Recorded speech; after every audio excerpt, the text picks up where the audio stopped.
Somali pirates gulf of Aden में एक merchant vessel को हाईजैक करने की कोशिश करते हैं, पर वो नहीं जानते थे कि उनसे कुछ ही नॉटिकल माइल दूर इंडियन नेवी उनके इस अटेम्प्ट को नाकाम करने के लिए पूरी तरीके से तैयार बैठी है। जिबूती से 300 नॉटिकल माइल दूर एमवी गोल्डन आर्सेनल नाम के एक बल्क करियर को पायरेट्स घेर लेते हैं और रॉकेट लॉन्चर्स और ग्रेनेड से इतनी इंटेंस फायरिंग करते हैं कि शिप का मेन ब्रिज डैमेज हो जाता है। और शिप का क्रू बिना टाइम वेस्ट किए तुरंत एक डिस्ट्रेस सिग्नल भेजता है और 21 मेंबर का पूरा क्रू, जिसमें एक इंडियन भी था, वो शिप के सिटाडेल में लॉक हो जाते हैं। सिटाडेल शिप के अंदर एक फोर्टिफाइड बुलेट प्रूफ बंकर होता है जहां से शिप को कंट्रोल तो किया जा सकता है, लेकिन पायरेट्स उसके अंदर घुस नहीं सकते। दूसरी तरफ इंडियन नेवी ने डिस्ट्रेस सिग्नल को इंटरसेप्ट किया और आईएनएस त्रिकन, जो इंडियन नेवी का डेडली स्टेल्थ फ्रिगेट है, जो ऑलरेडी इस रीजन में एंटी पायरेसी ऑपरेशंस के लिए डिप्लॉय किया गया है, उसे इस वेसल के डायरेक्शन में भेज दिया गया। साथ में इंडियन नेवी के P-8I long range maritime petrol aircraft को भी डिप्लॉय कर दिया गया, जिसने एरियल सर्विलेंस और रिकॉन करके सारी रियल टाइम इंफॉर्मेशन आईएनएस त्रिकन को भेजी।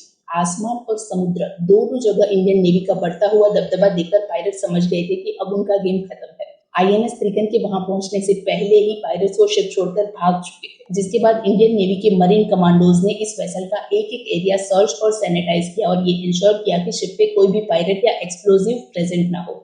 पूरे वेसल को सिक्योर करने के बाद ही क्रू को सिटाडेल में से बाहर निकाला गया, जिसके बाद डैमेज असेस करके वेसल के ब्रिज को टेम्पररीली फिक्स कर दिया गया ताकि वेसल अपनी बाकी की जर्नी पूरी कर सके।